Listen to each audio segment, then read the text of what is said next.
ఈరోజు కేంద్ర ప్రభుత్వం దిష్టిబొమ్మను దగ్ధం చేయడం జరిగింది.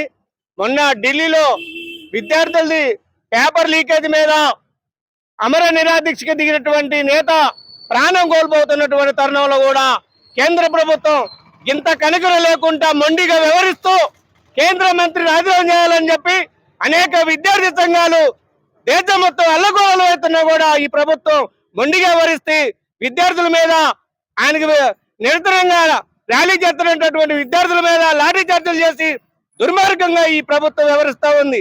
ఈ ప్రభుత్వం ఎవరి పక్షాన నిలబడుతుందని యావత్ విద్యార్థులు మొత్తం ఈ సమాజం ఆలోచించాల్సిన అవసరం ఉంది. విద్యార్థులు మొత్తం డ్రంకు అనేక మత్తు పదార్థాలలో దించి యువతని మానసికంగా స్థితి కోల్పోయి ఇవాళ యువతి ప్రపంచం మీద ఆలోచించిన స్థితిలో లేరు. అటువంటి వైపు కేంద్ర రాష్ట్ర ప్రభుత్వాలు అనుసరిస్తా ఉన్నాయి.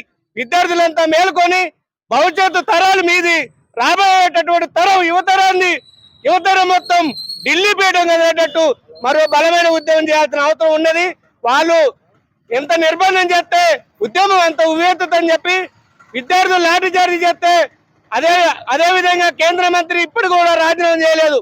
ఆయన రాజీనామా చేయకుంటే మరొకసారి ఢిల్లీ నలుమూల నుంచి యువతరం మొత్తం వేలాదిగా కదిలించి ఢిల్లీని దిగ్బంధం చేస్తామని తెలియజేస్తూ, అదే విధంగా రైతులు అమెరికా వాణిజ్య ఒప్పందం చేసుకొని చిన్న చిన్న చిన్న చిన్న వ్యాపారాలు మొత్తం దెబ్బతినే స్థితిలో ఉన్నాయి.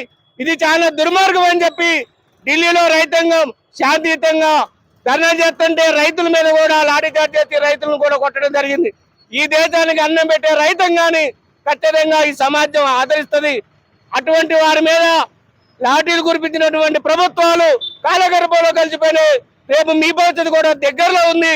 అదేవిధంగా రకరకాల రూపంలో ప్రజలను నిర్బంధం చేసి ఇవాళ ఆదివాసుల మీద ఉక్కుపాదం చేసి ఆదివాసుల అడవిలు కూడా అందం చేసి అపారమైన ఖనిజ సంపద దోచుకోవడం కోసం కేంద్ర ప్రభుత్వాలు భాగంగానే కుట్ర జరుగుతూ ఉంది. ఆ కుట్రల భాగంగానే మావోయిస్టు పార్టీని అంతమొందించడం చెప్పి పలు సందర్భాల్లో పబ్బం గడుపుకున్నప్పుడు కూడా ఇవాళ ఆదివాసులు యావత్ మొత్తం మూగజీవులు వేలాది మందిగా తరలి ఇవాళ బలమైన ఆదివాసీ ఉద్యమం కూడా జరుగుతుంది. అనేక ఉద్యమాలు ముందుకు వస్తున్న దేని ఆపగలుగుతూ నీ ఆలోచన వెనక్కి తీసుకోకుండా ఉంటే భవిష్యత్తులో గత ప్రభుత్వానికి పట్టిన గతే మీకు పడుతుందని చెప్పి తెలియజేస్తూ సిపిఐఎంఎల్ న్యూ డెమోక్రసీ ఖమ్మం నగర కార్యదర్శి పాముల మోహన్ రావు నా పేరు. మోడీ నియంత్ర పాలనను ఇండియాలో నడుపుతూ నేనే 3 సార్లు గెలిచినని చెప్పి అహంకారంతో దురహంకారంతో ఇవాళ మత సామరస్య ధోరణిని పాటించకుండా హిందూ ఫాసిజాన్ని ఇండియాలో చొచ్చుకొని వచ్చే విధంగా హిందూ పాఠాలను విద్యార్థులకు నేర్పుతూ అదేవిధంగా నీటు అంటే ఈ దేశానికి వైద్యం చేసి కోట్ల మంది ప్రజలను బతికిచ్చే నీటు విద్యను దాన్ని కొంతమంది కార్పొరేట్ సంస్థలకు అమ్మి పేపర్లు అమ్మి దాన్ని నిర్వీర్యం చేసి నీటు ఎగ్జామ్ మొత్తాన్ని నిర్వీర్యం చేయడం జరిగింది. దానికి బాధ్యులైన అధికారులను మేధావులను కొంతమంది దాన్ని కోట్ల రూపాయలు చేతులు మారి ఆ పేపర్ అమ్మడం జరిగింది. దాన్ని పట్టుకొని వాళ్ళు శిక్షించాలని చెప్పి పెద్ద ఎత్తున ధర్నా చేస్తున్నటువంటి ఐక్య ఉద్యమాలు నిర్మించినటువంటి కాక్రోచ్ పేరుతో వచ్చినటువంటి విద్యార్థి సంఘం ఆ విద్యార్థి సంఘం నిరాదీక్ష చేస్తుంటే కనీసం కనికరం లేకుండా నియంత్ర పాలనగా పోలీసు వ్యవస్థను ఉపయోగించి పోలీసు రాజ్యంతో విద్యార్థులను కొట్టడం జరిగింది. విద్యార్థులు ఎంతో మంది హాస్పిటల్ పాలయ్యారు. 70 మంది విద్యార్థులు హాస్పిటల్లో ఇవాళ నిర్వహిస్తున్నటువంటి సందర్భం. అదే క్రమంలో ఇవాళ ఇండియాలో సీక్రెట్ గా దొంగతనంగా రైతులకు తెలియకుండా 2023లో బ్యాన్ చేసినటువంటి 3 కోళ్ల వ్యవసాయ చట్టాలను ఇవాళ మళ్ళీ సీక్రెట్ గా తీసుకొచ్చి రైతులకు తెలియకుండా ట్రేడింగ్ విధానంగా అమెరికాతో సీక్రెట్ ఒప్పందం జరుగుతుంది.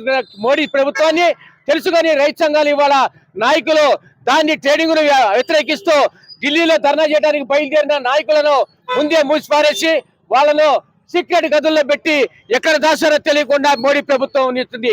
అంటే రైతులు పండించిన పంటను రైతులు దేశంలో కొన్ని కోట్లకు విలువలు చేసే పంట పండింది. ఆ పంటను మన పంట ఉండగానే ఇతర దేశాల నుంచి ఆ పంటను సప్లై చేసుకుంది. మొక్కజొన్న కోట్ల మిలియన్ల డాలర్ల ఖరీదు చేసే టన్నుల మొక్కజొన్న పండింది. అదే మొక్కజొన్న మన దేశంలో ఉండగానే ఇతర దేశాల నుంచి దిగుమతి చేసుకొని మన మొక్కజొన్నకు విలువ లేకుండా చేయడం జరిగింది. కోళ్ల పారాలు వేసుకుంటే కోళ్ల పారాలు కనుక ఇతర దేశాల నుంచి కోళ్లను సప్లై చేసుకొని దిగుమతి చేసుకొని రైతులను నిర్వీర్యం చేస్తున్న పరిస్థితి. ఇలాంటి చిన్నతర పరిశ్రమలో, చిన్నతర వ్యవసాయంలో, కమ్మతంలో రైతులను నడ్డి విరిచే కొత్త ట్రేడ్ విధానాన్ని అమెరికాతో సీక్రెట్ ఒప్పందం, దొంగ ఒప్పందాలు చేసుకున్న మోడీ గవర్నమెంట్ ను దిగిపోవాలని చెప్పి, దీనికి ఐక్య ఉద్యమాలు చాలా బలంగా ముందుకు వస్తాయని చెప్పి, ఈ మోడీ నియంత్రణ గవర్నమెంట్ పాలన పారదోలని చెప్పి మేము కోరుకుంటూ మా అవకాశం ఇచ్చిన ముగిస్తున్నాం.